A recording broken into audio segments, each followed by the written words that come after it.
Hello everyone, welcome again on biology crisp channel.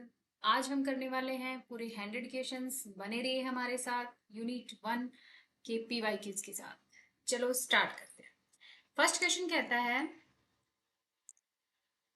The first question, which statement best distinguishes reproduction from other life processes. Means हमें distinguish करना है reproduction को other life process से। Option first, it is essential for the survival of every individual organism. Essential तो है survival के लिए। आगे चलते हैं। इट एंश्योर कंटिन्यूटी, हमें सिर्फ उन वर्ड्स को हाईलाइट करना है जो एक स्पेसिफिक हमें उनसे डिस्टिंग्यूज कर रहे हैं इस प्रोसेस को। तो कंटिन्यूटी के लिए तो जरूरी है रिप्रोडक्शन। विदाउट रिप्रोडक्शन कोई भी लाइफ है, कोई भी स्पीसीज है, वो अपनी फर्दर जनरेशन को ग्रो नहीं कर पाती है। It always involve formation, always नहीं है, ऑलवेज इन्वॉल्व नहीं होते formation of gametes. It occur only in multi cellular, only in multi cellular, ये भी आपका सही नहीं है। एसेंशियल फॉर द सर्वाइवल, जिनमें रिप्रोडक्शन नहीं हो रहा वो भी तो सर्वाइव कर रहे हैं। कोई भी इंडिविजुअल है, अगर वो लिविंग है, उसमें रिप्रोडक्शन नहीं है, फिर भी वो सर्वाइव कर रहा है कुछ टाइम के लिए, तो ये भी आपका स्टेटमेंट गलत हो गया। तो हमें क्या कहता है कि अगर रिप्रोडक्शन है तो कंटिन्यूटी बनी रहती है कोई भी स्पीसीज की across generation, generation to generation उनकी कंटिन्यूटी बनी रहती है ड्यू टू रिप्रोडक्शन। तो ये आपका आंसर हो जाएगा बी। देन नेक्स्ट क्वेश्चन है कि ए population of unicellular organisms double every 20 minutes. Means आपके पास एक सेल है, वो डबल कर रहा है 20 मिनट्स में, तो ये होंगे 2 सेल। फिर वो फर्दर डबल कर रहा है 4 सेल। तो ये कंटिन्यूटी बनी हुई है उसकी। और आपके पास वो यूनिसेलुलर इनकी सिंगल सेल है। फिर कहता है कि उन्होंने बाइनरी फिजन की है।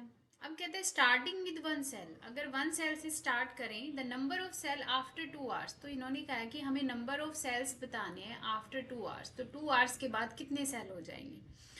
तो नंबर ऑफ जनरेशन्स निकाले हम। नंबर ऑफ जनरेशन्स अगर निकाले तो क्या कहता है, नंबर ऑफ जनरेशन का फॉर्मूला क्या हुआ। यहाँ पे आपके पास है 2 आवर्स, तो 2 आवर्स को हम मिनट में चेंज करेंगे तो कितनी मिनट हो गए हमारे पास, 120 मिनट्स। 120 मिनट्स हो गई। अब इन 120 मिनट्स को हमें पता है कि कितनी हमें बतानी है, 120 मिनट्स के बाद बतानी है। और एक में डबल होने के लिए कितने मिनट यूज करता है, 20। तो नंबर ऑफ जनरेशन कितनी आएंगी, 6 जनरेशन आएंगी। यानी कि 120 मिनट्स, 20 से स्टार्ट होकर 120 तक जाएगा तो वो 6 जनरेशन को क्रॉस करेगा, 6 जनरेशन को क्रॉस करता हुआ जाएगा। अब हमारे पास एक फॉर्मूला होता है, n is equal to N initial into 2 raise to power n। ये हमारे पास फॉर्मूला है, हमें फाइंड आउट करना है फाइनल पॉपुलेशन। यहाँ पे रहेगी हमारे इनिशियल और n आपका नंबर ऑफ जनरेशन है। तो इस फॉर्मूले में हमें सिर्फ वैल्यू पुट करनी है, हमें n तो फाइंड आउट करना है। इनिशियल हमें दिया हुआ है, कितना दिया हुआ है, इनिशियल यहाँ कहता है कि कितनी थी, डबल करता है एवरी 20 मिनट्स। तो इनिशियल सेल हमारे पास कितना है, 1 सेल है। और यहाँ पे कितने जनरेशन है हमारे पास, 2 रेज टू पावर 6, तो कितनी हो जाएंगी, 64। कितने सेल हो जाएंगे आपके पास, 64 सेल हो जाएंगे आफ्टर 6 जनरेशन। और आप कह सकते हो आफ्टर 2 आवर्स। ऐसे ही आपसे यहाँ पे आवर्स चेंज करके पूछ सकता है, वो पूछ सकता है 10 आवर्स, तो इनको डायरेक्टली आपको मिनट में चेंज करना है, इस फॉर्मूले में पुट करना है। यहाँ से जो जनरेशन आएगी वो इसको आपको इस फॉर्मूले के थ्रू निकालना है। तो यहाँ पे आपका आंसर क्या हो जाएगा, 64। तो ऐसे क्वेश्चंस काफी बार रिपीट हुए हैं और ऐसे क्वेश्चंस आते भी हैं। तो ये फॉर्मूला आपको ध्यान रखना है। अगर आपको नंबर ऑफ जनरेशन नहीं दी हुई लेकिन आपको टाइम पीरियड दिया हुआ है तो आप यहाँ से नंबर ऑफ जनरेशन निकाल सकते हो। देन डायरेक्टली इस फॉर्मूले में पुट करके आपके पास फाइनल नंबर ऑफ सेल्स आ जाएगा। देन नेक्स्ट थर्ड क्वेश्चन है, इन ऑर्गेनिजम्स रिप्रोड्यूसिंग एसेक्सुअली, यानी कि एसेक्सुअली अगर रिप्रोड्यूस करता है, offspring are genetically almost identical to the parent.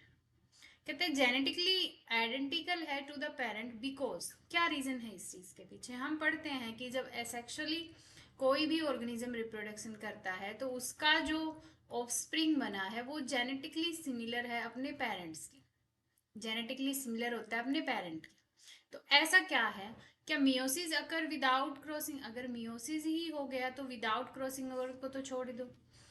Meiosis हुआ है और विदाउट क्रॉसिंग तो मियोसिस में ही खुद वहाँ पे हैप्लॉइड कंडीशन क्रिएट होती है, देन फर्दर हैप्लॉइड हैप्लॉइड मिलके गैमेट्स डिप्लॉइड कंडीशन होती है, तो वहाँ पे तो जेनेटिकली आइडेंटिकल होना पॉसिबल है ही नहीं। कहते हैं fertilisation occur between two identical gametes. अब इन्होंने कहा है कि फर्टिलाइजेशन तो हुआ है, हम मान भी ले चलो फर्टिलाइजेशन हुआ है, आइडेंटिकल गैमेट्स थे, आइडेंटिकल गैमेट्स में वो किस वे में कहना चाह रहा है, फर्टिलाइजेशन भी हुआ है और आइडेंटिकल गैमेट्स भी हैं, तो गैमेट्स अगर आए हैं तो दो मेल फीमेल से आए हैं, तो वहां पे आपके जेनेटिकली सिमिलरिटी नहीं होगी। Then offspring arise through mitotic division, mitotic division. तो माइटोटिक डिवीजन में क्या होता है, कोई भी एक सेल है, माइटोटिक डिवीजन करके सिमिलर सेल्स बनाते हैं, अगर ये 2n है तो ये भी 2n बनता है आपका। कहते हैं म्यूटेशन आर कंप्लीटली एब्सेंट, तो म्यूटेशन का कोई रोल नहीं है, म्यूटेशन तो वैसे भी डिजीज कोज करता है। देन ऑफस्प्रिंग, तो यहाँ पे क्या हो जाएगा, जो भी ऑफस्प्रिंग अराइज हुए थ्रू माइटोटिक डिवीजन, तो वो आपके क्या जेनेटिकली सिमिलर आपके ऑफस्प्रिंग वहां पे डेवलप होते हैं। तो यहाँ पे आपका थर्ड का क्या आंसर हो जाएगा, सी आंसर हो जाएगा। Then question 4, which combination represent an organism that commonly reproduce by budding. अब इन्होंने कहा है कि वो बडिंग से रिप्रोडक्शन करता है, तो बडिंग में क्या होता है, आपके पास एक सेल है, जब ये बडिंग यानी कि ग्रो करना है, इसको एक न्यू ऑफस्प्रिंग बनाता है, तो ऐसे बड क्रिएट करता है, इसको हम बड कहते हैं, ये आपका पेरेंट होता है। जैसे जैसे ये बड ग्रो करेगा, फर्दर ग्रो करेगा, ये अपने पेरेंट से क्या हो जाएगा, डिटैच हो जाएगा। डिटैच होने के बाद ये एक नया सेल बन गया और ये आपका पेरेंट रह गया, ये आपका नया सेल बन गया। तो इन्होंने कहा है कि बडिंग आपको इन एग्जांपल्स में से बताना है कि कौन सा बडिंग करते हैं। अमीबा एंड पैरामीशियम, तो अमीबा की बात करें तो अमीबा बाइंडरी फिजन करता है, ये नहीं हो सकता आपका, ये गलत हो गया। हाइड्रा एंड ईस्ट, देखते हैं आगे, प्लेनेरिया एंड लेसमेनिया, इसमें भी नहीं होता, इसमें तो आपका प्लेनरी डिवीजन होता है। प्लाज्मोडियम है अमीबा, तो यहाँ पे भी अमीबा आपका गलत हो गया, तो ईस्ट में आपका बडिंग होता है एंड हाइड्रा में भी आपका बडिंग होता है, तो आपका आंसर हो जाएगा B. Then question 5, the fragmentation as a mode of reproduction. Fragmentation में क्या होता है, कोई भी आपका एक सेल है वो फ्रेगमेंट्स में टूट के हर एक फ्रेगमेंट एक न्यू सेल बना लेता है। तो यहाँ पे कहते हैं कि mode of reproduction is most appropriately observe in, किस में आपको देखने को मिलेगा, तो क्या स्पायरोगायरा, हाइड्रा में तो बडिंग है, ईस्ट में भी बडिंग है, राइजोपस में आपके स्पोर्स बनते हैं, तो यहाँ पे आपका हो गया स्पायरोगायरा। देन 6 कहता है major evolutionary advantage of sexual reproduction over asexual reproduction. उन्होंने कहा है कि इवोल्यूशनरी एडवांटेज बताना हमें सेक्सुअल रिप्रोडक्शन का ओवर एसेक्सुअल रिप्रोडक्शन। तो कहता है कि एसेक्सुअल रिप्रोडक्शन, सेक्सुअल रिप्रोडक्शन में फास्टर मल्टीप्लिकेशन होता है। कहता है production of genetically identical offspring, generation of the genetic variations, elimination of all harmful mutation. तो इन्होंने सेक्सुअल रिप्रोडक्शन का पूछा है ओवर एसेक्सुअल, तो हमें सेक्सुअल रिप्रोडक्शन के इंपॉर्टेंट पॉइंट्स पे फोकस करना है। तो फास्टर मल्टीप्लिकेशन तो ये तो एसेक्सुअल में भी होता है, तो ये आपका पॉइंट नहीं हो सकता। कहते हैं production of genetically identical offspring, ये आपका सेक्सुअल रिप्रोडक्शन में नहीं होता। जनरेशन ऑफ जेनेटिक वेरिएशंस, बिल्कुल एसेक्सुअल रिप्रोडक्शन में ड्यू टू मियोसिस आपका जेनेटिक वेरिएशंस क्रिएट होती हैं, तो ये आपका आंसर हो जाएगा C. Elimination of all harm mutations, तो ये सेक्सुअल रिप्रोडक्शन में ये एलिमिनेशन का कोई ऐसा रोल नहीं होता यहाँ पे। Then question 7, in a typical sexual life cycle meiosis is important. अब मियोसिस के इंपॉर्टेंस की बात कर रहे हैं, कहता है कि डबल करता है क्रोमोसोम नंबर्स को। मियोसिस क्या डबल करता है क्रोमोसोम नंबर को, क्या मेंटेन करता है chromosome number after fertilisation, produce करता है haploid cells from diploid cells, produce करता है जेनेटिकली आइडेंटिकल सेल। तो अगर हम एलिमिनेशन मेथड से चले तो आपका ये नहीं होगा, क्योंकि जेनेटिकली आइडेंटिकल, जब मियोसिस वर्ड आ गया तो जेनेटिकली आइडेंटिकल तो पॉसिबल ही नहीं है। क्या डबल करता है क्रोमोसोम नंबर को, क्रोमोसोम नंबर अगर आपके डबल होंगे तो क्या हम डिजीज से फ्री रहेंगे। क्रोमोसोम नंबर नॉर्मली हमारे पास 23 पेयर्स हैं, यानी कि टोटल हम कह सकते हैं 46। अब 46 का क्या आप डबल करेंगे, नहीं, पॉसिबल ही नहीं है, तो ये आपका नहीं हो सकता। कहता है मेंटेन करता है chromosome number after fertilisation. After fertilisation chromosome numbers को मेंटेन कैसे कर सकता है, आफ्टर फर्टिलाइजेशन ये क्या बनाता है, मियोसिस से क्या बनता है, 2n से क्या बनी, एन कंडीशन बनती है, गैमेट्स बनते हैं, देन एन एनफ्यूज होके फर्टिलाइजेशन होती है, देन 2n कंडीशन बनती है। तो ये नॉर्मली मियोसिस क्या करता है, मेंटेन क्रोमोसोम नंबर, इसमें मियोसिस का कोई रोल नहीं है। कहते हैं प्रोड्यूस करता है हैप्लॉइड सेल्स फ्रॉम डिप्लॉइड। बिल्कुल, आपके पास डिप्लॉइड है और ये हैप्लॉइड कंडीशन क्रिएट हुई मियोसिस से, और 2n का अगर 2n रहता है तो ये आपका माइटोसिस होता है। तो ये मियोसिस को हम दूसरा क्या कहते हैं, रिडक्शनल डिवीजन होता है, और माइटोसिस आपका इक्वेशनल बिल्कुल इक्वल इक्वल डिवीजन होता है। 2n का 2n में रहेगा, लेकिन रिडक्शन में 2n का आपका n में चेंज हो जाता है। तो ये आपका आंसर हो जाएगा सी।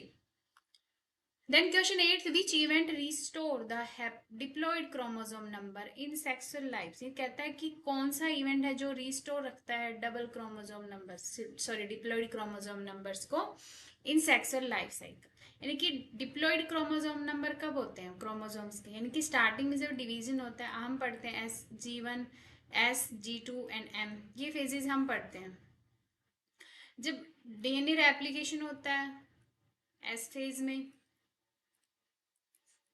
आप पढ़ते हो क्रोमोसोम्स हैं, ये सेपरेट हो जाते हैं, माइटोसिस में एक इक्वेटोरियल प्लेट बन जाती है, पढ़ते हैं, अलग अलग फेजेस में चले जाते हैं। तो लास्ट में जो सेल मिलता है उसके पास आपको क्या कंडीशन मिलती है, हैप्लॉइड मिलती है। लेकिन जब दो गैमेट्स मिलते हैं हैप्लॉइड एंड हैप्लॉइड तो क्या बन जाता है, डिप्लॉइड। तो यहाँ पे आपके डिप्लॉइड क्रोमोसोम्स नंबर क्रिएट हो गए। तो ये कब हुआ, ये आफ्टर फर्टिलाइजेशन हुआ, आफ्टर फर्टिलाइजेशन हुआ। तो कहता है कि हमें उस इवेंट का नाम बताना है जो रिस्टोर किया, जिन्होंने वापसी से रिस्टोर किया डिप्लॉइड क्रोमोसोम नंबर्स को। क्या मियोसिस है, नहीं, मियोसिस में तो डिडक्शनल डिवीजन है, 2n से क्या बनता है, n बनता है। गैमेटोजेनेसिस, इसमें तो गैमेट्स बनते हैं, एन कंडीशन बनती है। क्या फर्टिलाइजेशन है, क्या स्पोरोजेनेसिस है, क्या इसमें तो स्पोर्स बनते हैं। तो यह क्या हो जाएगा, फर्टिलाइजेशन। इसमें n+n क्या बनते हैं, 2n, जिसमें रिस्टोर होता है आपका diploid chromosome number. Then ninth, an organism has diploid chromosome number of 24। इन्होंने कहा है कि डिप्लॉइड क्रोमोसोम नंबर कितना है, 24 है। तो गैमेट्स में कितने होंगे एक्सपेक्टेड, तो 24 मीन्स ये आपका डिप्लॉइड है, डिप्लॉइड मीन्स 2n कंडीशन, और गैमेट्स में क्या होता है n, तो इसका हाफ कितना हो जाएगा, 12। तो यहाँ पे क्या हो जाएगा, 12 क्रोमोसोम्स हो जाएगा। लेकिन इसकी जगह अगर हम बॉटनी पे थोड़ा सा स्पेसिफिक करें, अगर बॉटनी में ऐसा कोई क्वेश्चन आता है और वो बात करता है एंजियोस्पर्म की, और वो आपसे कहता है कि 24 है आपके पास, ये डिप्लॉयड कंडीशन में है, लेकिन एंडोस्पर्म में क्या होगा, तो एंडोस्पर्म में क्या होते हैं, 3n कंडीशन होते हैं। तो यहाँ पे 3 स्टेजेस हो जाती हैं, n 2n 3n। तो n में आपके पास 6 हो जाएंगे, इसमें कितने हो जाएंगे आपके पास, सॉरी n में आपके पास कितने हो जाएंगे, 12। डिप्लॉयड हमें दिया 24, तो ये आपका 12, और यहाँ पे कितना हो जाएगा 36। तो ये कंडीशन किस में, ये एंजियोस्पर्म के केस में, जब अगर वो एंडोस्पर्म का नाम लेके पूछता है आपसे। लेकिन इससे अपोजिट अगर आपसे कहे कि जिम्नोस्पर्म में एंडोस्पर्म का बताओ, तो जिम्नोस्पर्म के अंदर जो एंडोस्पर्म होते हैं वो हैप्लॉइड होते हैं, because they directly form from female gametophyte से बनते हैं, उनमें वो बिफोर फर्टिलाइजेशन बनते हैं। तो उसमें जो एंडोस्पर्म होते हैं वो हैप्लॉइड कंडीशन में होते हैं, लेकिन एंजियोस्पर्म के अंदर जो आपके एंडोस्पर्म है वो आपके ट्रिप्लॉइड कंडीशन में होते हैं। तो यहाँ पे हमारा आंसर क्या हो जाएगा, अगर गैमेट्स की बात करें और डिप्लॉइड कंडीशन में 24 दिए तो इसका हाफ कितना हो जाएगा, 12। तो नाइन्थ का क्या हो गया, B. Then question 10th, the juvenile phase in organism refer to the period, यानी कि आपको ये फेज बताना है, ये कौन सा फेज होता है। तो कहता है between fertilisation and birth only, before the organism become reproductively mature. तो between fertilisation and birth only, ये तो कोई स्टेटमेंट नहीं हुई। Before the organism become reproductively mature, क्या मैच्योरिटी से, रिप्रोडक्टिवली मैच्योर होने से पहले वाले फेज को। आफ्टर रिप्रोडक्टिव मैच्योरिटी नहीं। बिटवीन टू, तो ये बिटवीन भी नहीं होता, तो ये आपका होता है बिफोर, यानी कि जब कोई भी ऑर्गेनिज्म रिप्रोडक्टिवली मैच्योर होने से पहले जो उसका स्टेज होता है उसको जुवेनाइल फेज कहते हैं। तो 10th का आपका हो जाएगा B. Then which factor is least, यानी कि लीस्ट सबसे कम वाले फैक्ट देखना है, directly associated with the onset of the reproductive maturity in plants. इन प्लांट्स में बात की और उन्होंने कहा है कि रिप्रोडक्टिव मैच्योरिटी पे फोकस करना है, लेकिन सबसे कम, जिसका सबसे कम रोल रहेगा।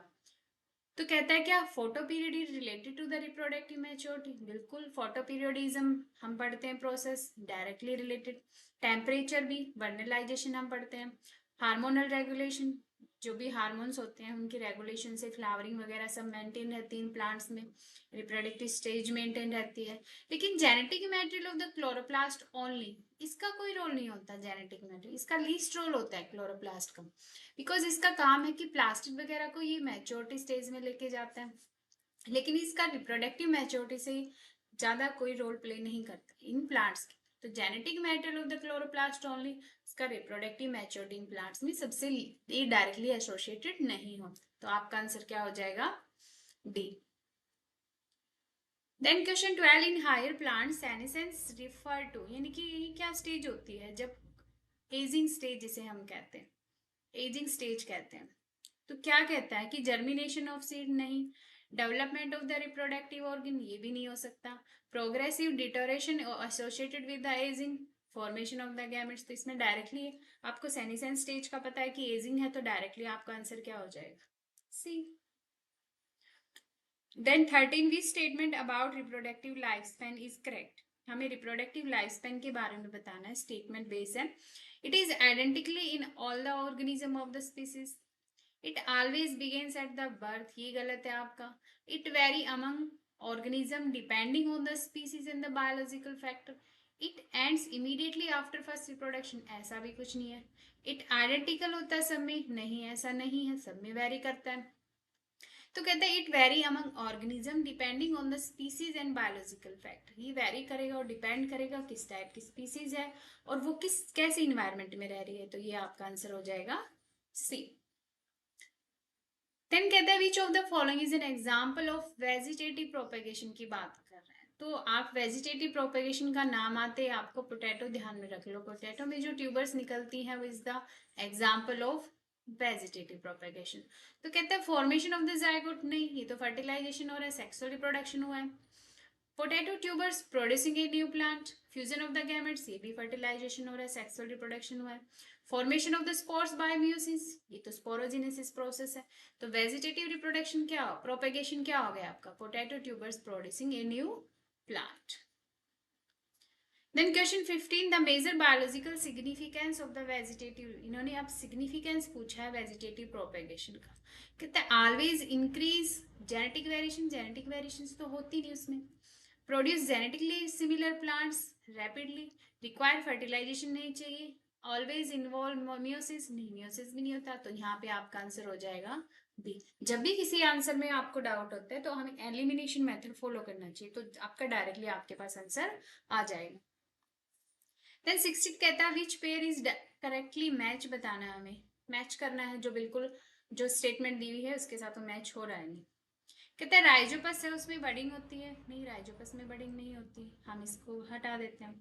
हाइड्रा के अंदर बडिंग, यस हमने ईस्ट के अंदर भी अभी हम पढ़ के आए हैं। स्पायरोगायरा के अंदर बाइनरी फिजन, नहीं स्पायरोगायरा में तो हमने फ्रेगमेंटेशन पढ़ा है। हाँ अमीबा के अंदर बाइनरी फिजन होता है, लेकिन ये तो क्रिस क्रॉस हो गया, स्टेटमेंट मैच हो ही नहीं, तो हमारे किसके साथ मैच हो रही है? हाइड्रा के साथ। Then 17, the production of the genetically identical individual, यानी कि बिल्कुल genetically identical individual प्रोड्यूस करना from a single parent, इसको क्या कर क्लोनिंग कहते हैं। क्या कहते हैं इसको? क्लोनिंग कहते हैं। तो आपका आंसर क्या हो जाएगा? क्लोनिंग।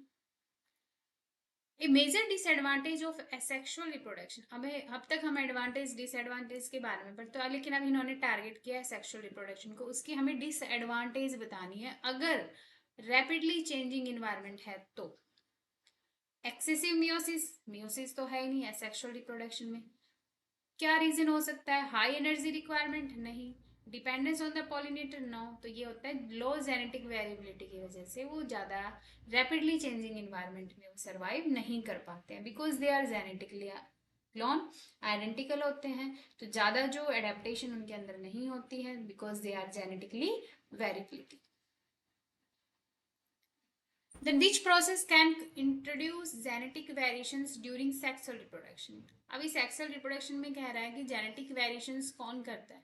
तो मियोसिस भी याद करो, जब मियोसिस फेज हम पढ़ते हैं तो मियोसिस फर्स्ट में जो प्रोफेज फर्स्ट है आपका, उसमें जो स्टेजेस पढ़ते हैं तो वहां पे क्या होता है? क्रॉसिंग ओवर होता है। क्या होता है? क्रॉसिंग ओवर होता है, जिसकी वजह से क्या होता है? रिकम्बिनेशन। तो क्रॉसिंग ओवर की वजह से क्या होती है? वेरिएशंस आती हैं। तो यहाँ पे आपका आंसर क्या हो जाएगा? Crossing over. Then 20 the correct sequence in the typical sexual reproductive cycle. Correct sequence बताना है सेक्सुअली रिप्रोडक्टिव साइकिल्स के. सबसे पहले क्या फर्टिलाइजेशन होके मियोसिस होती है, फिर गैमेट्स बनते हैं. नो, गैमेटोजेनेसिस हुआ, फिर फर्टिलाइजेशन हुआ, फिर जाइगोट बना. पहले मियोसिस हुई, फिर फर्टिलाइजेशन हुआ, फिर क्रोमोसोम का नंबर डबल हुआ बाय माइटोसिस. नहीं, ऐसा कुछ नहीं होता. माइटोसिस बाद में क्या रोल प्ले करेगी. कहता है सबसे पहले गैमेटोजेनेसिस हुआ, गैमेट्स बने, फिर फ्रेगमेंटेशन. नहीं, फ्रेगमेंटेशन नहीं होती सेक्सुअल रिप्रोडक्शन में. तो सबसे पहले गैमेट्स बनते हैं, उनकी फर्टिलाइजेशन होती है, फर्टिलाइजेशन होने के बाद जाइगोट की डेवलपमेंट होती है. तो ये आपका आंसर हो जाएगा बी. कहते हैं the four whorls of the typical flowers are arrange. हमें कहाँ से कहाँ अरेंज करना है, आउटसाइड टू इनसाइड, यानी कि हमें बाहर से देखते हुए फ्लावर के अंदर तक चलना है.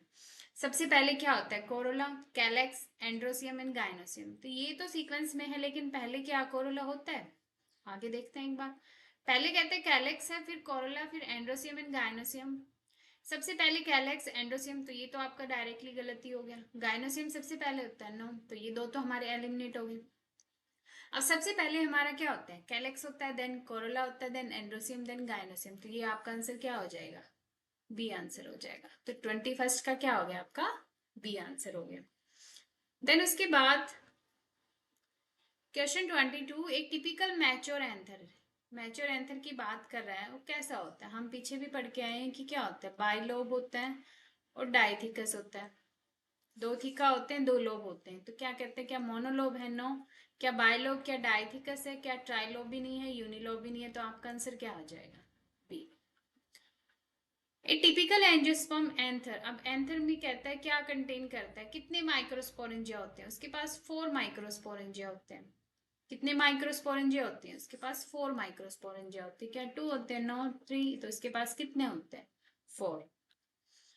इंटरमोस्ट wall layer of the microsporangium. तो माइक्रोस्पोरेंज की लेयर्स की हम बात करें अरेंजमेंट, अगर आउटसाइड से चले तो सबसे पहले आपकी एपिडर्मिस, देन आपकी होती है एंडोडर्मिस, देन आपकी मिडल लेयर होती है, लास्ट में आपकी टैप्टम होती है. ये जो नरिशमेंट प्रोवाइड करती है, जब आपको पोलन ग्रेन्स को आउटसाइड इन्वायरमेंट में इनको भेजना है तो ये ब्रेक डाउन हो जाती है एंडोडर्मिस आपकी. तो इन्होंने कहा है कि इनर मोस्ट बतानी है. तो क्या एपिडर्मिस है, नो, ये भी नहीं है आपकी, ये भी नहीं है. तो आपका आंसर क्या हो जाएगा, टैप्टम. अब कहता है कि the tapetum is an important because it primarily form the stigma. No, stigma की फॉर्मेशन में इसका कोई रोल नहीं है, क्योंकि ये तो पोलन ग्रेन की एक लेयर है, कि माइक्रोस्पोरेंजिया की एक लेयर है. Provide nourishment to the development of the pollen grain. Produce ovule, ovule का कोई प्रिवेंट फर्टिलाइजेशन, नो. तो ये नरिशमेंट प्रोवाइड करती है to the developing pollen grains. Then 26 the microsporogenesis involves. अब माइक्रोस्पोरोजेनेसिस की बात कर रहा है, इन्वॉल्व्स यानी कि माइक्रोस्पोरोजेनेसिस क्या होते हैं, डिप्लॉइड होते हैं, और लास्ट में वो पोलन ग्रेन्स बनाते हैं जो कि हैप्लॉइड होते हैं. तो यहाँ पे जो प्रोसेस होगा वो कौन सा होगा, मियोसिस होगा. यहाँ पे प्रोसेस कौन सा होगा, मियोसिस होगा. तो कहता है क्या माइटोटिक डिवीजन होता है, no. Meiotic division of microspore mother cell, MMC cells में क्या माइटोटिक डिवीजन हुआ. Fusion of pollen grains, no. Mitotic division of the ovules, तो ये तो एलिमेंट हो गए, ओव्यूल्स का तो कोई रोल नहीं यहाँ पे, क्योंकि हम तो मेल गैमेट्स की बात कर रहे हैं. पोलन ग्रेन्स का फ्यूजन नहीं, फ्यूजन यहाँ पे कैसे होगा, फ्यूजन तो लास्ट में जो एग है उसके साथ पोलन गैमेट्स, जो गैमेट्स है मेल गैमेट्स, उनका फ्यूजन होता है. तो फ्यूजन का यहाँ पे क्या रोल है. तो यहाँ पे आंसर हो जाएगा आपका बी. जो भी माइक्रोस्पोर मदर सेल उनका माइटोटिक डिवीजन होकर आपका पोलन ग्रेन्स बनते हैं जो कि हैप्लॉइड होते हैं. माइक्रोस्पोर मदर सेल आपके क्या होते हैं, डिप्लॉइड होते हैं. If a microspore mother cell has 24 chromosomes. कहता है अगर माइक्रोस्पोर मदर सेल के पास 24 क्रोमोसोम्स हैं तो लास्ट में जो रिजल्टिंग माइक्रोस्पोर्स बनेंगे उसके पास कितने होंगे. तो ये आपके क्या है, 2n कंडीशन है, और यहाँ पे आपके क्या बनेंगे म्यूसिस से n कंडीशन, तो कितने हो जाएंगे, 12 हो जाएंगे. तो आपका आंसर क्या हो जाएगा, B. Then next 28 the in most angiosperm a pollen grain are set. किस स्टेज पे, क्या क्या वो 2 सेल पे या 3 सेल पे. तो एक सेल जो पोलन ग्रेन उसके पास दो होते हैं, एक वेजिटेटिव और एक जेनेटिव सेल होते हैं. तो नॉर्मली 70% एंजियोस्पर्म्स में 2 सेल में ही वो सेट स्टेज पे जाते हैं, लेकिन बाकी में वो 3 सेल पे जेनेटिव सेल्स डिवाइड कर जाते हैं. लेकिन यहाँ पे हमने कहा है कि मोस्ट में तो वो 2 सेल पे ही सेट कर, एक आपका वेजिटेटिव एक जेनेटिव सेल होता है. तो ये आपका 2 सेल स्टेज पे ही जाता है. अब कहता है generative cell of the pollen grain ultimately produce. अब जनरेटिव सेल्स फर्दर क्या प्रोड्यूस करते हैं, ये स्टार्टिंग में तो एक सेल रहता है लेकिन बाद में ही 2 मेल गैमेट प्रोड्यूस करता है। क्या प्रोड्यूस करता है, 2 मेल गैमेट प्रोड्यूस करता है। तो ये क्या 2 फीमेल, नो, 2 मेल 1 एग, ये भी नहीं है आपका, 2 पोलन निकले, तो आपका क्या हो जाएगा, 2 मेल गैमेट्स प्रोड्यूस करता है। The exine of the pollen grain is mainly composed of, ये तो आप बहुत अच्छे से जानते हैं, sporopollenin. Sporopollenin is biologically significant because it highly susceptible to the enzymatic degradation. Susceptible है तो ये तो नहीं होगा। Resistant to the chemical and biological degradation. A major source of the nectar. Nectar का यहाँ पे क्या रोल प्ले हुआ? Responsible pollen tube growth. अगर ये है तो pollen tube तो grow करेगी नहीं, तो ये आपकी resistant होती है chemical and biological degradation से। The germ pore of the pollen grains are represent as a region, यानी कि कहता है ये आपका पोलन ग्रेन है, ये 2 लेयर्स हैं, ये इंटाइन है, ये आपकी एक्साइन है। तो जर्म पोर कहाँ से जनरेट होगी, ये वहीं से जनरेट होगी जहां पे आपकी जो एक्साइन है वो एक्साइन आपकी, ये आपकी इंटाइन है जहां पे एक्साइन आपकी थिन रहेगी या एब्सेंट रहेगी, वहीं से पोलन जर्म ट्यूब जनरेट होती है, यहीं से पोलन ट्यूब जनरेट होती है। तो एक्साइन इज थिन और absent. Then female reproductive structure of the flower is, female reproductive की बात करें तो गाइनोसियम होती है, अगर मेल की बात करें तो एंड्रोसियम है। तो यहाँ पे हमारा आंसर क्या हो जाएगा, gynoecium. A typical angiosperm ovule is attach to the placenta. अब कहता है कि एंजियोस्पर्म का ओव्यूल है वो अटैच होता है प्लेसेंटा थ्रू, वहां पे होते हैं आपके फ्यूनिकल्स, क्या होते हैं, माइक्रोपाइल तो एक एंड है, चिलाजा भी नहीं है, न्यूसिलस भी नहीं है, तो आपका क्या हो जाएगा, funicle. The opening through which the pollen tube usually enter the ovules, कौन सी ओपनिंग है जिससे पोलन ट्यूब एंटर करता है, तो 2 आपके पास होती है, एक चिलाजल एक माइक्रोपाइल, जहाँ पे आपके 2 सिनर्जिड एक एग होते हैं, यहाँ पे पोलर न्यूक्लियाई होते हैं, यहाँ पे आपके 3 एंटीपोल, तो इससे आपकी पोलन ट्यूब एंटर करती है। तो ये आपका कौन सा है, माइक्रोपाइल एंड है, तो ये आपका हो गया micropyle and. The nutritive tissue surrounding the embryo sac, ऐसे कौन से टिश्यू हैं जो न्यूट्रिशंस प्रोवाइड करते हैं एम्ब्रियोसेक, एम्ब्रियो को, कौन से हैं, एंडोस्पर्म है, नहीं एंडोस्पर्म तो फ्यूजन के बाद बनता है, क्या न्यूसिलस है, क्या टैप्टम भी नहीं है आपका, पेरिस्पर्म भी नहीं है, तो आपका हो जाएगा nucellus. An for nutritive, an for nucellus. A typical mature embryo sac of the angiosperm, कितने सेल, इसके पास 7 सेल होते हैं एंड 8 न्यूक्लियस होते हैं, तो यहाँ पे 7 सेल एंड 8 न्यूक्लियस कंडीशन आपका बी आंसर हो गया। द एग अपरेटस की बात करें तो ये आपका चिलाजिलैंड है, ये माइक्रोपाइलैंड है, यहाँ पे 2 आपके सिनर्जिड है, ये आपका एग है, तो इस पूरे को कहते हैं एग अपरेटस, जिसके अंदर क्या होते हैं, 2 आपके पास सिनर्जिड है और एक आपका एग है। तो यहाँ पे 1 egg 2 polar nuclei, no, 1 egg 2 synergid 3 antipodal, no, 2 synergid 3 antipodal, no, तो ये आपका आंसर हो जाएगा B. Then 39 the 3 antipodal cell are located at, कहाँ प्रेजेंट होते हैं, तो अभी अभी हम पढ़ के आए हैं, चिलाजिलैंड पे होते हैं। The central cell of the mature embryo sac contain, जो सेंट्रल सेल है आपका वो कितने कहते हैं, central cell of the mature embryo sac contain 1 haploid, तो उसके पास कितने होते हैं, 2 हैप्लोइड न्यूक्लियस होते हैं, 2 पोलर न्यूक्लियाई जिसे हम कहते हैं, क्या होते हैं वो 2 पोलर न्यूक्लियाई होते हैं उसके पास। Double fertilisation in angiosperm involves, double fertilisation में क्या होता है, सबसे पहले क्या होता है, एग के साथ फ्यूजन होता है, ब्लास्ट, फिर दोबारा से उसका एक जो मेल गैमेट है, एक मेल गैमेट, तो एक मेल गैमेट यहाँ पे, तो ये तो आपका सिंगेमी होता है, और ये आपका क्या होता है, ट्रिपल फ्यूजन होता है, यहाँ पे एन एन, और ये आपका एक मेल गैमेट, यहाँ पे एक मेल गैमेट, ये आपका एग, तो डबल फर्टिलाइजेशन होगी क्योंकि एक बार फर्टिलाइजेशन ये हुई और एक बार ये। तो कहता है 2 egg fusing with 2 male gamete, नहीं 2 एग तो है नहीं, सेल के पास तो एक एग है। Syngamy and triple fusion, triple fusion and meiosis, meiosis नहीं होती, पॉलिनेशन का कोई रोल नहीं है, तो यहाँ पे आपका आंसर हो जाएगा B, syngamy and triple fusion. कहते हैं syngamy result in the formation of, syngamy कब बनती है, जब एक आपका एग है और एक आपका मेल गैमेट है, और ये फ्यूज होके क्या बनाती है, जाइगोट बनाती है, क्या बनाती है, जाइगोट, तो क्या एंडोस्पर्म बनते हैं, नो, तो ये आपका बनता है zygote. Triple fusion involve fusion of, triple fusion में बात करें तो कहते हैं यहाँ पे 2 तो पोलर न्यूक्लियाई है, क्या होती है, 2 पोलर न्यूक्लियाई है और एक आपका मेल गैमेट है, तो ये आपकी पोलर न्यूक्लियाई होगी और ये आपका मेल गैमेट क्या होती है, आपकी ट्रिपल फ्यूजन होती है, जिसको हम क्या कहते हैं कि एक एग नहीं, एग का कोई रोल नहीं, 2 सिनर्जिड, सिनर्जिड्स भी नहीं होते, 2 पोलर न्यूक्लियन 1 मेल गैमेट, बिल्कुल 2 polar nucleon and 1 male gamete. The primary endosperm nuclei PEN is generally क्या है, ये आपका क्या होता है, ये बना कहाँ से, ये आपका एंडोस्पर्म ही तो है। कि क्या होती है इसकी 3 एंड कंडीशन होती है, क्या हैप्लॉइड है, नो डिप्लॉइड है, तो ये आपका क्या होता है, डिप्लॉइड होता है। The zygote form after syngamy is, अगर जाइगोट की बात करें, सिंगेमी हुई एक मेल और एक एग, तो क्या बना, ये आपका डिप्लॉइड, तो क्या हो जाएगा आपका diploid. Double fertilization is consider as a characteristic feature of, double fertilization किस में होता है, एंजियोस्पर्म में होता है, एंजियोस्पर्म में होता है, तो आपका आंसर हो क्या हो जाएगा B. The pollen tube generally enter the embryo sac through, अब पोलन ट्यूब पीछे बढ़ के आए कौन से थे, माइक्रोपाइलैंड से एंटर करती है, तो माइक्रोपाइलैंड।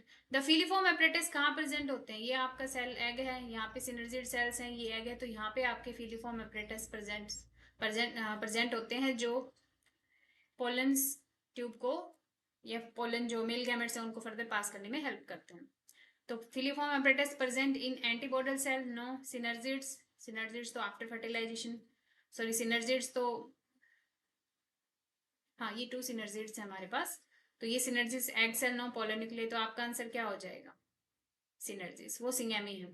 तो ये आपके 2 सिनर्जिड्स हैं, जिसके पास आपका ये आपके सिनर्जिड्स होते हैं, और ये आपका एग सेल है जो एग अपरेटस बनाते हैं, तो ये आपके फिलीफॉर्म अपरेटस यहाँ पे प्रेजेंट होते हैं, तो आपका आंसर हो जाएगा B.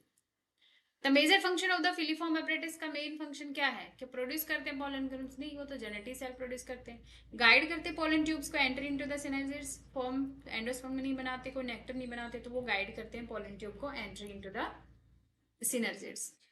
The pollination refer to the transfer of the pollen grains from, अब पोलिनेशन क्या होता है कि एंथर से पोलन ग्रेन्स ट्रांसफर होते हैं मेल फीमेल पार्ट स्टिग्मा के ऊपर, तो एंथर टू स्टिग्मा गए, तो ovary to stigma no, anther to stigma yes, anther to stigma.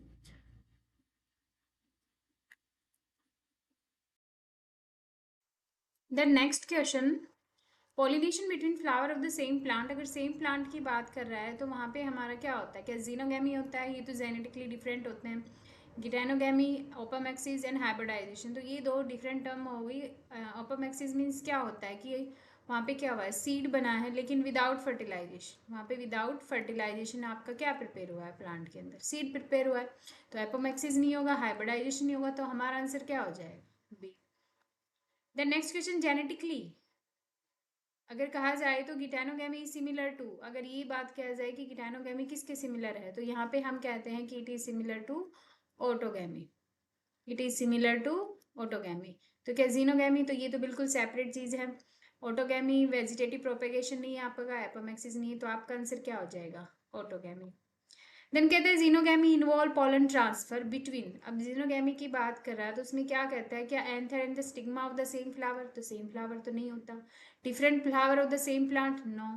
Flower of the genetically different plant of the same species, अब ये कह रहा है कि सेम स्पीसीज हो सकती है लेकिन जेनेटिकली क्या है वो डिफर है, तो वहां पे क्या हो जाएगा आपको जीनोगैमी।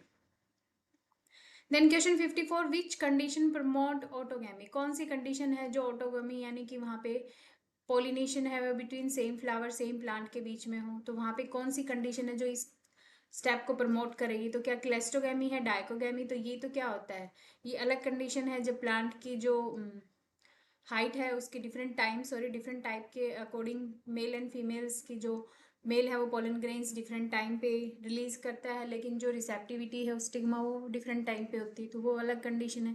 हेरकोगैमी होती है, उनका जो सेप्शल अरेंजमेंट होता है, उनका जो कंडीशंस होती हैं वो अलग होती है। सेल्फ इनकॉम्पेटिबिलिटी, ये सेल्फ पोलिनेशन को प्रिवेंट करती है, तो यहाँ पे ये तीनों चीज़ें नहीं हो सकती आपकी, तो क्लिस्टोगैमी है जिसमें सेल्फ पोलिनेशन होता है और वहाँ पे वो प्रमोट करता है autogamy. Then 55, cleistogamous flower are particularly advantages, ये फ्लावर्स एडवांटेजेस है because they always require pollinators, नहीं पॉलिनेटर्स की ज़रूरत नहीं है क्योंकि सेम प्लांट्स की बात कर रहे हैं, सेम फ्लावर है। एंश्योर करता है सेल्फ पॉलिनेशन को, प्रिवेंट करता है सीड फॉर्मेशन का कोई रोल नहीं यहाँ पे, प्रमोट करता है जीनोगेमी, तो ये क्रॉस पॉलिनेशन नहीं करते हैं, तो ये क्या करते हैं, एंश्योर करते हैं सेल्फ पॉलिनेशन को। Then which of the following is example of cleistogamous, तो हम एनसीईआरटी में बहुत अच्छे से पढ़ते हैं कि volva is the example of cleistogamous plant. Then self incompatibility prevent, self incompatibility क्या करती है, प्रिवेंट करती है कि सिमिलर पोलन आके फर्टिलाइजेशन ना करें। तो यहाँ पे पोलन फॉर्मेशन में इसका कोई रोल नहीं, germination of the all pollen grains की नहीं करवाता, fertilization by genetically similar pollen, तो ये प्रिवेंट करती है कि जेनेटिकली सिमिलर पोलन्स ना आए और वहाँ पे self incompatibility, self pollination steps को प्रिवेंट करती है। तो यहाँ पे आपका आंसर हो जाएगा fertilisation by genetically similar pollen. Then dichogamy reduce the self pollination. अब डाइकोगेमी एक स्टेज है जो रिड्यूस करती है पॉलिनेशन, सेल्फ पॉलिनेशन को by spatial separation of the anther and the stigma, temporal separation of the pollen and release stigma receptivity, producing sterile pollen, तो ये नहीं हो सकता, एलिमिनेटिंग द ओवल। अभी दो में से बात कर रहा है कि spatial separation of the anther and the stigma, तो ये आपकी होती है हेरकोगेमी कंडीशन। और temporal separation of the pollen release and the stigma, इनकी पोलन रिलीज हुआ और स्टिग्मा की रिसेप्टिविटी, इनका सेपरेशन इनकी अलग टाइम पे होता है, तो वहां पे आपकी होती है डाइकोगेमी। तो यहाँ पे आपका आंसर हो जाएगा B.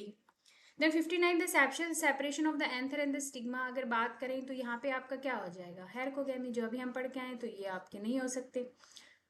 Which mechanism promote cross pollination को, कौन सा मैकेनिज्म प्रमोट करता है, by producing pollen stigma receptivity at different time. तो अभी हम पढ़ के आएंगे temporal separation of the pollen release and the stigma receptivity, तो वो क्या होता है आपका, वो होता है डाइकोगेमी।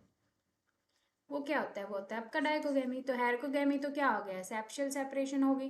क्लिस्टोगेमस ये तो सेल्फ पॉलिनेशन कराता है। एपोमिक्सिस में सीड फॉर्मेशन होता है लेकिन विदाउट फर्टिलाइजेशन, तो यहाँ पे क्या हो जाएगा dichogamy. Then 61 in the wind, in wind pollinated flowers, जो फ्लावर्स विंड से पॉलिनेट होते हैं उनके जो पॉलन ग्रेन्स होते हैं वो जनरली कैसे होंगे, हैवी होंगे कि विंड के थ्रू पास होंगे, नो नहीं हो सकते, लाइट एंड ड्राई, लार्ज नहीं हो सकते, नॉन वाइबल नहीं। तो यहाँ पे क्या होते हैं, जो लाइट एंड ड्राई होते हैं वो ईजिली विंड से पॉलिनेट, विंड से ट्रांसफर होके फर्दर फ्लावर के ऊपर, इनकी स्टिग्मा के ऊपर जाते हैं और पॉलिनेशन प्रोसेस कंप्लीट होता है। Then entomophilous means through insect अगर पॉलिनेशन हुआ है, तो ऐसे फ्लावर्स जिसमें इंसेक्ट से पॉलिनेशन होता है, कॉमनली पोजस। अगर इंसेक्ट है तो इंसेक्ट को अट्रैक्ट करने के लिए फ्लावर आपका कलरफुल होना चाहिए, उसके पास नेक्टर होगा तभी तो इंसेक्ट आएगा। तो कहते हैं क्या, nectar attractive flower features, no pollen grains, तो अगर पोलन ग्रेन्स ही नहीं है तो क्या करेगा वहाँ पे इंसेक्ट, इंसेक्ट का कोई रोल नहीं होगा। No stigma, complete enclose anther, तो यहाँ पे क्या हो जाएगा, nectar and attractive flower floral features. Then pollen grains are often sticky, sticky की बात कर रहा है इन इंसेक्ट पॉलिनेटेड, यानी कि एंटोमोफिलस टाइप का पॉलिनेशन हुआ है और पोलन ग्रेन्स आपके स्टिकी हैं प्लांट के, बिकॉज क्योंकि फैसिलेट करते हैं अटैचमेंट। अगर स्टिकी होंगे तभी तो इंसेक्ट के ऊपर अटैच होंगे और इजीली पास करेंगे इंसेक्ट, जब दूसरे प्लांट के पास जाएगा, दूसरे फ्लावर के पास जाएगा। प्रिवेंट करता है जर्मिनेशन, नहीं। रिड्यूस करता है फर्टिलाइजेशन को, नो। प्रिवेंट करता है पोलन ट्यूब ग्रोथ, नो। तो यहाँ पे क्या हो जाएगा, फैसिलेट करता है attachment to the insect. Then 64 after successful pollination the pollen grains generally, जब पॉलिनेशन कंप्लीट हो जाता है तो उसके बाद पोलन ग्रेन्स क्या करते हैं, क्या बनाते हैं, पोलन ट्यूब्स बनाते हैं। जर्मिनेट होके क्या बनाते हैं, पोलन ट्यूब्स बनाते हैं। तो यहाँ पे अंडरगो मियोसिस, नो मियोसिस नहीं होता, ऑलरेडी वो हैप्लॉइड कंडीशन में, तो मियोसिस होके क्या हुआ, n/2 हो जाएगा, नहीं, ऐसी तो कोई कंडीशन कभी हो ही नहीं सकती। जर्मिनेट करेंगे और फॉर्म करेंगे पोलन ट्यूब, यस वो जर्मिनेट करते हैं और पोलन ट्यूब बनाते हैं। बिकम एन ओविल, ओविल में थोड़ी ना चेंज होंगे। फॉर्म एंडोस्पर्म डायरेक्टली, डायरेक्टली नहीं बनते, वहां से एक मेल गैमेट जाएगा और पोलन न्यूक्लियर के साथ फ्यूज होगा तब जाके एंडोस्पर्म बनता है ट्रिपल फ्यूजन से। तो यहाँ पे आपका आंसर क्या हो जाएगा, B. Then 65 pollen pistil interaction determined whether, जो पोलन एंड पिस्टल का इंटरेक्शन है वो डिटरमाइन क्या करता है कि पोलन इज एक्सेप्टेड और rejected. Ovule become pollen grains, ये नहीं है आपका। सीड अंडरगो मियोसिस, नहीं, मियोसिस नहीं होती। Petals develop, no. तो यहाँ पे ये कहता है कि पोलन पिस्टल इंटरेक्शन ये होता है कि जो स्टिग्मा है वो ये डिसाइड करता है कि पोलन्स ये हमें एक्सेप्ट करने हैं या रिजेक्ट करने हैं। तो यहाँ पे आपका आंसर हो जाएगा A. Then 66 after fertilisation the ovule develop, ovule की बात कर रहे हैं तो ओव्यूल किस में डेवलप होता है आपका, सीड में डेवलप होता है। और आपकी ओवरी किस में डेवलप होती है, प्लांट की फ्रूट में डेवलप होती है। तो ovule develop in seed. After fertilization ovary की बात कर रहा है तो ओवरी आपकी फ्रूट में चेंज होती है। अब ये इंट्यूगेमेंट्स की बात कर रहा है तो ओव्यूल्स के आउटसाइड में होते हैं, डेवलप हो जाते हैं किस में, तो ये इंट्यूगेमेंट सीड कोट बना लेते हैं। क्या बना लेते हैं, सीड कोट बना लेते हैं। तो पेरिकार्प नहीं बनता, सीड कोट, एंडोस्पर्म नहीं, एम्ब्रियो नहीं, तो आपका आंसर क्या हो जाएगा, seed coat. The endosperm primary function है, जो एंडोस्पर्म बना था हमने पीछे क्वेश्चंस में किया था जो ट्रिपल फ्यूजन, तो उसका फंक्शन क्या है? क्या वो प्रोटेक्टिव सीड कोट बनाता है? नो। क्या nutritional tissue for the developing embryo? क्या पोलन ट्यूब? नहीं, पोलन ट्यूब बनने के बाद, सारा प्रोसेस होने के बाद ही तो एंडोस्पर्म बना है। Reproductive organ? नो। तो यहाँ पे वो न्यूट्रिशनल टिश्यू बनाता है, प्रोवाइड करता है टू द डेवलपिंग एम्ब्रियो। तो आपका आंसर हो जाएगा B. Then apomixis is refers to, apomixis हम पढ़ के आए 2-3 बार की सीड बना लेकिन विदाउट फर्टिलाइजेशन, कोई फर्टिलाइजेशन नहीं हुआ, तो seed formation without fertilisation, fruit formation without pollination, ये आपका नहीं हो सकता। Fusion of the two embryo, ये तो सिंगेमी है। Formation of the pollen through meiosis, ये आपका अलग स्टेप है। तो seed formation through without fertilisation. Polyembryony means the occurrence of, polyembryo means बहुत सारे एम्ब्रियो प्रेजेंट है, तो इसका मीनिंग क्या होता है? मल्टीपल पोलन ग्रेन्स, तो पोलन ग्रेन्स की बात नहीं कर रहे, वो एम्ब्रियो की बात कर रहे हैं। मोर than one embryo in a seed, multiple ovaries, single ovaries की बात नहीं कर रहा। मल्टीपल एंडोस्पर्म, नहीं है, एंडोस्पर्म एक ही बनता है फ्रूट के अंदर इन वन ओविल, तो ये नहीं हो सकता। तो यहाँ पे क्या होता है? More than one embryo in a seed. Parthenocarpy refer to the, parthenocarpy क्या होता है कि इसमें फ्रूट बनता है लेकिन वहाँ पे विदाउट फर्टिलाइजेशन, इसमें क्या बना? फ्रूट बना। और जब हम एपोमिक्सिस की बात करते हैं तो उसमें क्या बनता है? आपका सीड बनता है, लेकिन वहाँ पे फर्टिलाइजेशन नहीं होता, और यहाँ पे क्या बनता है? आपका फ्रूट बनता है। तो इन दो टर्म्स में कंफ्यूज नहीं होना है। पार्थिनोकार्पी मीन्स आपका फ्रूट बना है लेकिन वहाँ पे फर्टिलाइजेशन नहीं हुआ। एपोमिक्सिस में आपके सीड बने हैं लेकिन विदाउट फर्टिलाइजेशन। तो parthenocarpy seed without embryo, no. Fruit without fertilization, embryo without seeds, pollen without meiosis, तो आपका क्या हो जाएगा? Fruit without fertilization. That is seedless fruit produce without fertilization. अब इन्होंने कहा है कि सीडलेस है, सीडलेस मीन्स फ्रूट बना विदाउट फर्टिलाइजेशन। अब सीडलेस की बात कर रहा है विदाउट फर्टिलाइजेशन, यानी कि आपका एक फ्रूट बना है उसमें सीड नहीं है और वहाँ पे वो विदाउट फर्टिलाइजेशन बना है, तो यहाँ पे क्या वर्ड होता है? अगर हम ऑप्शंस पे चले तो एपोमिक्सिस में तो सीड बनता है, पार्थिनोकार्पी पॉलीएम्ब्रियन में तो बहुत सारे एम्ब्रियो होते हैं एक सीड के अंदर, सिंगेमी तो एक अलग प्रोसेस है। तो यहाँ पे क्या हो जाएगा? Parthenocarpy. Then which statement correctly differentiate apomixis from parthenocarpy? अब इन दोनों टर्म्स को हमें डिफरेंशिएट करना है। कहता है एपोमिक्सिस प्रोड्यूस फ्रूट, तो ये तो यहीं गलत हो गया, एपोमिक्सिस में तो सीड बनता है। Apomixis produce seed without fertilization and parthenocarpy produce fruit without fertilization. Both always, दोनों ही, दोनों तो सीड नहीं बनाते। बोथ रिक्वायर डबल फर्टिलाइजेशन, नहीं, ऐसा भी कुछ नहीं है। तो यहाँ पे आपका आंसर क्या हो जाएगा? Apomixis produce seed without fertilization and parthenocarpy produce fruit without fertilization. तो आपका आंसर हो गया B. Then in a mature angiosperm embryo sac, नहीं कह रहा है कि मैच्योर एंजियोस्पर्म का जो एम्ब्रियो सैक है the number of the haploid nuclei की बात कर रहा है। अगर हम इसको डिफरेंशिएट करके देखें तो हम कहते हैं कि चलाजर लैंड पे 3 होते हैं जिनके पास हैप्लोइड है, फिर हमारे पास एक पोलर न्यूक्लियाई होते हैं जिसके पास 2 हैप्लोइड न्यूक्लियाई होते हैं, फिर हमारे पास सिनर्जिड है जिसके पास हैप्लोइड है, देन ये हमारे पास, तो कितने हमारे पास हैप्लोइड न्यूक्लियाई हैं? 3 to 5, 5 3 8, तो हमारे पास टोटल कितने होते हैं? 8 हैप्लोइड न्यूक्लियाई होते हैं, 8 हैप्लोइड न्यूक्लियाई होते हैं। तो हमारा आंसर क्या हो जाएगा? 8। लेकिन इसकी जगह अगर हमसे सेल पूछता तो हम क्या कहते कि हमारे पास कितने सेल है? 7 सेल है। The primary male reproductive organ, अभी ह्यूमन रिप्रोडक्शन की बात कर रहे हैं, the primary male reproductive organ क्या होते हैं? टेस्टिस होती हैं। तो आपका आंसर क्या हो जाएगा? Testis. Then testis are the located in the scrotum, scrotum के अंदर प्रेजेंट होती है बिकॉज स्पर्म प्रोडक्शन रिक्वायर, क्योंकि स्पर्म की जो प्रोडक्शन है उनको कम टेम्परेचर चाहिए as compare to the body, nearly 2 to 2.5 degree Celsius कम टेम्परेचर चाहिए बॉडी से, इसलिए उनकी जो लोकेशन होती है वो इन द स्क्रोटम होती है आउटसाइड द बॉडी। कहते हैं हायर टेम्परेचर देन द, नहीं, हायर नहीं चाहिए उसको, slightly lower temperature than the body, बिल्कुल उनको स्लाइटली लोअर टेम्परेचर चाहिए for the formation of sperm. Then functional unit responsible for the sperm production, वो कौन सी यूनिट है जो रिस्पॉन्सिबल है for the production of the sperm? तो वो होती है सेमिनिफ्यूरस ट्यूब्यूल्स। क्या होती हैं? सेमिनिफ्यूरस ट्यूब्यूल्स, जिनके अंदर सारा प्रोसेस होता है, स्पर्म की प्रोडक्शन होती है, तो ये यूनिट होती है जिसके अंदर स्पर्म बनते हैं। तो वो क्या एपिडिडिमस? नो। क्या सेमिनिफेरस ट्यूब्यूल्स है? वॉस डेफरेंस नहीं है, प्रोस्टेट नहीं है, तो आपका क्या हो जाएगा? Seminiferous tubules. देन कहते हैं Sertoli cells primary provide, Sertoli cells क्या करती हैं? Testosterone only nutritional and structural support to the developing sperm. Seminal fluid और ओवा। तो ये सेमिनल फ्लूइड नहीं प्रोवाइड करता, टेस्टोस्टेरोन ही न्यूट्रिशनल स्ट्रक्चर सपोर्ट प्रोवाइड करता है डेवलपिंग स्पर्म सेल्स को। हम कहते हैं Leydig cells are responsible for the, अब लेडिंग सेल्स है तो वो LH ल्यूटिनाइजिंग हार्मोन रिलीज करवाते हैं। स्पर्मेटोजेनेसिस बिगेन एट, अब स्पर्मेटोजेनेसिस की बात कर रहे हैं तो स्पर्मेटोजेनेसिस कब स्टार्ट होती है? At the stage of puberty. तो at the stage of the puberty a primary spermatocyte, अगर प्राइमरी स्पर्मेटोसाइट की बात कर रहा है तो वो आपके डिप्लॉयड होते हैं, लेकिन अगर सेकेंडरी की बात करें तो वो आपके हैप्लॉइड हो जाते हैं, क्योंकि वहाँ पे मियोसिस प्रोसेस हो जाता है प्राइमरी स्पर्मेटोसाइट्स में, और हैप्लॉइड आपके सेकेंडरी स्पर्मेटोसाइट्स बन जाते हैं। तो प्राइमरी स्पर्मेटोसाइट्स आपके डिप्लॉयड होते हैं। अब कहते हैं secondary spermatocyte are produce after, कब बनते हो? मियोसिस 1 होने के बाद। मियोसिस 1 होने के बाद आपके प्राइमरी स्पर्मेटोसाइट्स बनते हैं। वन प्राइमरी स्पर्मेटोसाइट जनरली, अगर एक प्राइमरी स्पर्मेटोसाइट की बात करें तो कितने वो स्पर्मेटोजोआ, तो वो 4 स्पर्मेटोजोआ प्रोड्यूस करते हैं। कितने? 4 स्पर्मेटोजोआ प्रोड्यूस करते हैं। Spermiogenesis is the process, spermiogenesis क्या होता है? स्पर्मेटिड्स बने जो लास्ट में वो कन्वर्ट हो गए किसमें? स्पर्मेटोजोआ में, यानी कि स्पर्म्स के अंदर।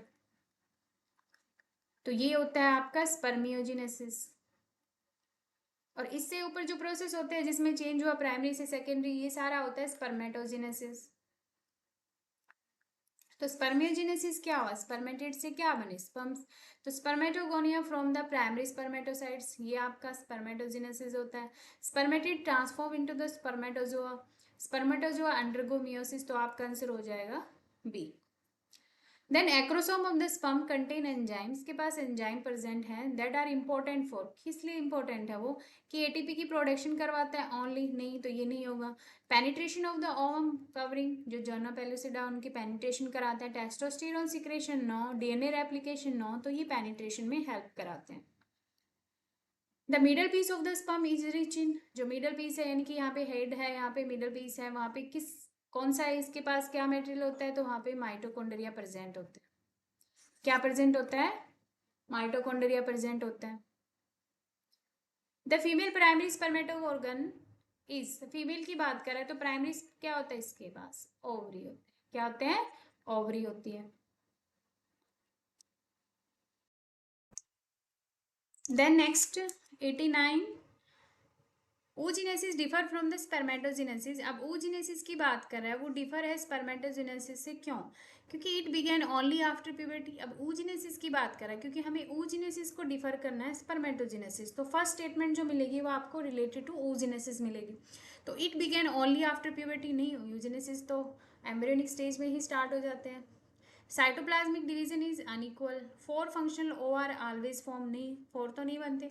मियोसिस डज नॉट अकर, तो मियोसिस तो होती है। तो कहते हैं साइटोप्लाज्मिक डिवीजन अनइक्वल होता है, क्योंकि जब oogenesis ओवा बनता है तो वहाँ पे पोलर बॉडीज बनती हैं, तो वहाँ पे जो साइटोप्लाज्मिक डिवीजन है वो अनइक्वल होता है। लेकिन स्पर्मेटोजेनेसिस में वो इक्वल डिवीजन होता है, लेकिन oogenesis में वो साइटोप्लाज्मिक डिवीजन अनइक्वल होता है। तो आपका आंसर यहाँ पे बी हो जाएगा। Then at birth ovaries generally contain, जब बर्थ होता है उस टाइम ओवरीज जनरली कंटेन करती है large number of the primary oocyte, secondary oocyte only mature ova, तो मैच्योर और जाइगोट तो नहीं होता। Large number of the primary oocyte present होते हैं at the time of birth. The primary oocyte is arrested, अब प्राइमरी oocyte अरेस्ट रहते हैं क्योंकि यहाँ पे अभी पढ़ के आया हो कि बर्थ जब होता है तो वहाँ पे प्राइमरी oocyte प्रेजेंट है, लेकिन ये एक स्टेज पे आके अरेस्ट हो जाते हैं, वो होती है आपकी प्रोफेज फर्स्ट में वो आपके आके अरेस्ट हो जाते हैं। द नेक्स्ट क्वेश्चन है ओवुलेशन इन्वॉल्व्स रिलीज ऑफ, अब ओवुलेशन जब होता है तो कौन सा स्टेज का ओवर रिलीज होता है? तो ओवुलेशन में हम बात करते हैं कि सेकेंडरी oocyte रिलीज होता है, और ये अरेस्ट हो जाता है मियोसिस सेकेंड के मेटाफेज सेकेंड में। और कब तक अरेस्ट होता है? जब तक फर्टिलाइजेशन ना हो जाए। तो कौन सा हुआ रिलीज हुआ? आपका सेकेंडरी oocyte रिलीज हुआ है, तो सेकेंडरी oocyte आपका रिलीज होता है। देन कहते हैं hormone responsible for triggering ovulation, अब ओवुलेशन को ट्रिगर करने के लिए कौन सा हार्मोन रिलीज होता है? तो वो आपका ल्यूटिनाइजिंग हार्मोन होता है LH। Then LH surge occur approximately कब होता है, अभी अभी पढ़ के आए, in the middle of the menstrual cycle, in the middle of the menstrual cycle, तो immediately after menstruation no, around the middle of the menstrual cycle, only during pregnancy, during menopause, तो ये आपका around the middle of the menstrual cycle. Then corpus luteum primary secret, corpus luteum का क्या काम होता है, वो सीक्रेट करता है प्रोजेस्ट्रॉन को। कौन सा हार्मोन सीक्रेट करता है, प्रोजेस्ट्रॉन, जिसको कहते हैं प्रेगनेंसी हार्मोन। तो कॉर्पस ल्यूटियम क्या सीक्रेट करता है आपका, progesterone. Then progesterone during the luteal phase primarily cause ovulation कराता है, तो ओवुलेशन तो हो चुका होता है, maintain the endometrium for the possible implantation, destroy the corpus luteum, prevent, तब तो कॉर्पस ल्यूटियम तो खुद प्रोजेस्ट्रॉन बना रहा है, तो इसका डिस्ट्रॉयशन का कोई रोल नहीं है। प्रिवेंट एंडोमेट्रियल डेवलपमेंट, प्रिवेंट नहीं करता, वो उसको मेंटेन करता है, ताकि अगर फर्टिलाइजेशन हो गई है तो फर्दर इम्प्लांटेशन के लिए। तो ओवुलेशन नहीं कराता, मेंटेन करता है जो यूट्रस की एंडोमेट्रियम लेयर है उसको for the possible implantation. Fertilization in human normally occur in, fertilization अगर हुआ है तो होता क्या है, तो पीछे भी हमने क्वेश्चंस में किया था कि वो होता है ampullary isthmic junction of the oviduct. Then implantation occur when the sperm enter the ovum, implantation की बात कर रहा है, ध्यान देना कि स्पर्म एंटर इनटू द, ये तो फर्टिलाइजेशन होता है। Blastocyst attach to the uterine endometrium, zygote enter into the ovary, तो zygote enter into the ovary, ये तो बिल्कुल अपोजिट हो गया, ये तो हो ही नहीं सकता। Morula enter into the vagina, तो वजाइना का कोई रोल नहीं है यहाँ पे। तो कहता है कि ब्लास्टोसिस्ट जब अटैच होता है यूट्रीन एंड्रोमेट्रियम पे तो वहाँ पे इम्प्लांटेशन होता है, और यहाँ पे रोल कौन प्ले कर रहा है इसमें लेयर को मेंटेन करने के लिए, progesterone. Then which hormone detected by most pregnancy test, मैं प्रेगनेंसी टेस्ट की अगर बात करें तो कौन सा हार्मोन होता है, HCG, तो ये हो गया आपका HCG। Then last question, which sequence correctly represent early human embryonic development, human early embryonic development की बात करें तो हमें सीक्वेंस बताना है। तो कहते हैं zygote, morula, blastocyst, implantation. Zygote, zygote, blastocyst, morula, implantation. Morula तो फर्स्ट स्टेज, तो जाइगोट आएगी, तो ये ऑप्शन आपकी गलत हो गई। अब ब्लास्ट अभी हम पढ़ के आए हैं, अगर कई बार क्लियर नहीं होता तो यहाँ से आप देख सकते हो कि ब्लास्टोसिस्ट स्टेज जाके अटैच हुई इन द यूट्रस, तो यहाँ पे क्या ब्लास्टोसिस्ट स्टार्टिंग में बनेगी, तो ब्लास्टोसिस्ट स्टार्टिंग में नहीं बनती, पहले मोरुला स्टेज बनती है, देन ब्लास्टोसिस्ट, देन आपका इम्प्लांटेशन होती है इन द एंडोमेट्रियम लेयर में। तो ये आपका आंसर हो जाएगा ए। तो ये थे हमारे 100 क्वेश्चंस, बने रहिए हमारे साथ, मिलते हैं नेक्स्ट सीरीज में। Thank you, have a nice day.